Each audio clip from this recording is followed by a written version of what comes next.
사막꽃 1화 엘크 제국의 국경 너머로 사막의 나라가 있다. 사막의 면적은 제국 지배령의 2배 수준이며 그 땅에서 사는 부족들은 다양하고 각각 막강한 군사를 지니고 있었다. 사막의 특성상 각 부족은 통합되기 어렵고 사막 전체를 지배하는 것 또한 쉽지 않은 일이었다. 워낙에 험하고 기온이 들쑥날쑥하며 생물이 살아가기 힘든 땅이었기 때문에 부족 통합을 이루는 건 불가능에 가까웠다. 다들 그렇게 생각하며 사막을 등한시해왔다. 자원이 풍부한 제국령은 분열이 일어나 지금 휘하로 5개의 왕국이 존재하고 있는 실정이었다. 엘크 제국은 더 이상의 내분이 일어나지 않도록 효율적으로 5 왕국을 지배하기 위해 사막에 눈을 돌리지 않고 내실을 다졌다. 하지만 200년 전부터 판도가 바뀌었다. 사막의 지배자가 나타나 수십 개의 부족을 통합하였으며 사막 한가운데 그들만의 왕국을 만들었다. 아무것도 존재할 수 없을 거라 믿었던 사막에 도시가 생겨났다. 그 도시로 수많은 사람들이 유입되고 새로운 문화가 창조되면서 강인한 군대가 형성되었다.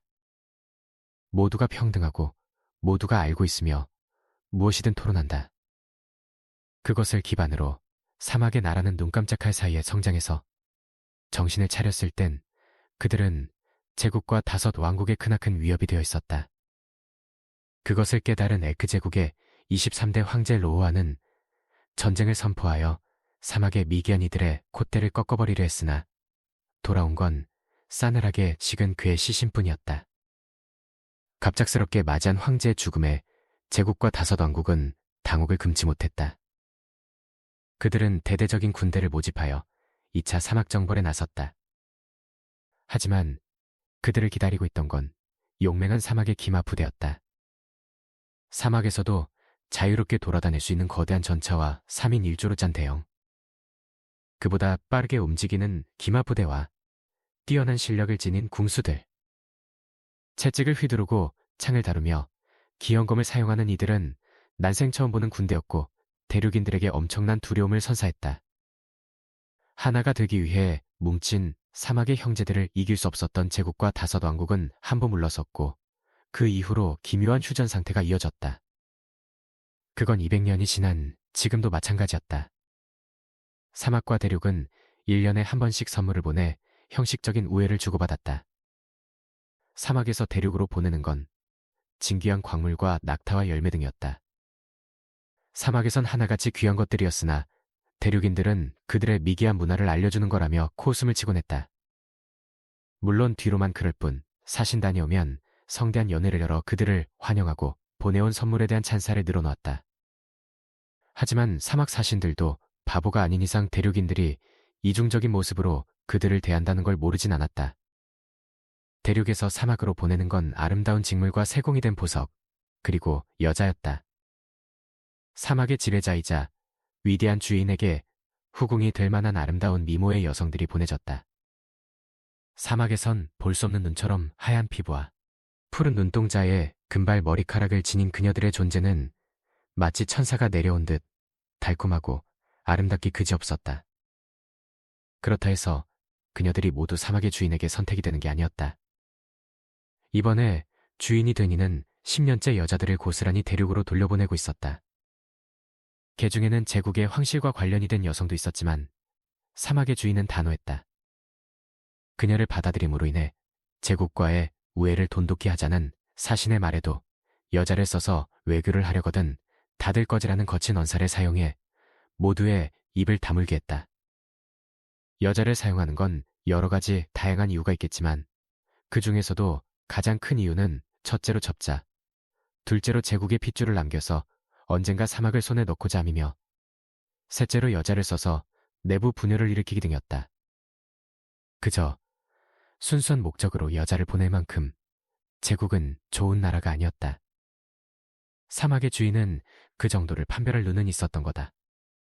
하지만 사내라면 아름다운 여인을 보고 혹하는 마음이 있을 법도 한데 한 번도 손을 대지 않은 걸 보면 이상하기도 했다. 그의 하렘에 이미 많은 여자가 있다는 건 알지만 간혹 입맛이 달라져 사막 여인들과 다른 부드러운 여인을 안고 싶을 때도 있을 것 같은데 말이다. 올해로 사막으로 사신단이 파견이 된 게 몇 번째인지 모르겠다. 하지만 이스카가 따라 나선 건 이번이 처음이었다. 사막을 건너기 위해서 특별히 제작이 된 마차라 해도 흔들림이 많은 건 어쩔 수 없었다. 가능한 큰 충격이 없도록 몸에 들어간 힘을 빼고 편하게 있으려 해도 벌써 열을 쬐었다. 시간 안에 도착하기 위해서 밤낮을 가리지 않고 계속 이동을 했기 때문에 기사인 이스카도 슬슬 피로를 느꼈다. 곧 도착할 것 같습니다. 팔짱을 끼곤 고개를 숙이고 있던 이스카는 눈동자를 들었다. 긴 금발에 녹에 눈동자를 지닌 이스카는 무척 아름다운 사내였다. 엘크 제국 특유의 하얀 기사복을 단정하게 입은 그는 젊은 여자들이 보면 환호를 올릴 만큼 멋진 왕자님 같은 자태를 뽐냈다. 열흘 내내 이동하면서 모두가 지치고 힘들어서 처음 제국을 떠날 때의 모습을 잃어가고 있음에도 이스카는 언제는 늘 완벽한 모습이었다. 그것에 감탄을 하면서 사신단의 대표인 헨델이 조심스레 말했다. 저희가 모든 걸 알아서 하겠습니다. 이스카님은 가만히 계시면 됩니다. 이스카는 대답 없이 입을 다물고 있을 따름이었다. 그가 원래 과묵한 사내라는 걸 알고 있었다. 정말 중요한 일이 아니라면 입을 열지 않을 터였다. 하지만 헨델은 성을 나서기 전 황제가 남들 몰래 이스카를 불러들였다는 걸 알고 있었다. 처음엔 사신단의 호의를 위해서 황제의 측근인 이스카가 움직이는 거라고 생각했지만 지금은 아닐 거라는 느낌이 들었다. 마주 잡은 손을 꼼지락거리며 망설이던 헨델은 조심스레 물었다. 신뢰가 되지 않는다면 폐하께서 마지막에 이스카님을 불러 무슨 말씀을 하셨는지 알 수 있을까요? 내가 그걸 말할 것 같은가? 쓸데없는 소리 짓거리지 말고 조용히 있어라. 지금부턴 놈들의 영역이다.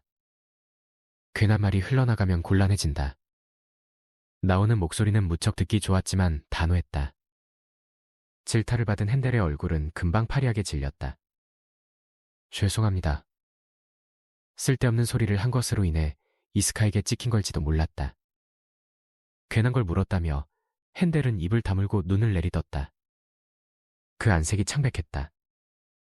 이스카는 재차 처음에 자세로 돌아가 바깥의 소리에 집중했다. 앞에서 마차를 세우라는 강한 억양의 목소리가 들려왔다. 드디어 사막의 한가운데에 자리를 잡은 주인의 땅인 도성에 들어선 모양이었다. 매년 사막은 대륙은 사막으로 사신을 파견해서 선물을 주고받았다. 겉으로는 웃어도 속으로는 다들 다른 생각을 품고 있었다. 웃는 얼굴로 언젠가 뒤를 칠 궁리를 하고 있었다. 그런 살얼음판을 걷는 것 같은 우호가 과연 언제까지 이어질 수 있을까? 금방 들통이 나게 될 테고 그것은 3차전으로 이어질 터였다. 이런 식으로 보내진 보석과 여자들 따위 사막에 정말 필요한 것도 아닌데 다 쓸데없는 짓이야. 중얼거림을 들은 헨델이 그를 바라봤지만 이스카는 모르는 척 눈을 내리들 따름이었다. 아무 말도 해주지 않을 것 같은 그 냉랭한 모습을 확인한 헨델은 고개를 돌렸다. 제국 내에서도 소문이 자자한 미모를 지닌 이스카였지만 그와 함께 있는 게 이리도 답답하고 긴장이 될 줄은 몰랐다. 이래서야 사막의 주인을 만나기 전에 기력을 다해 실신하게 생겼다면서 헨델은 목을 죄는 스카프 안쪽에 손가락을 넣고 느슨하게 했다. 사막에 주인이 있는 성으로 들어가기까지 총 10개의 관문을 넘어야만 했다. 당연한 말이겠지만 안쪽으로 들어갈수록 문을 지키는 이들은 한눈에 보기에도 강인한 전사들로 바뀌었다. 그런 그들의 감시와 확인 절차를 통과해서 엘크 제국에서 온 사신들은 점점 사막에 심장부로 진입할 수 있었다. 그때 관리로 보이는 한 여인이 나타났다. 먼 길을 오시느라 수고 많으셨습니다. 어서 오십시오. 저희는 당신들을 환영합니다. 양손을 모은 여인은 고개를 깊이 숙이곤 천천히 얼굴을 들었다. 사막 민족답게 피부는 건강한 구릿빛이었고 비록 깔끔하게 넘긴 머리카락은 검었다. 갈색 눈동자를 지닌 그녀는 하얀 천으로 전신과 얼굴의 반을 가렸고 몸에 두르는 장신구도 무척 간소했다.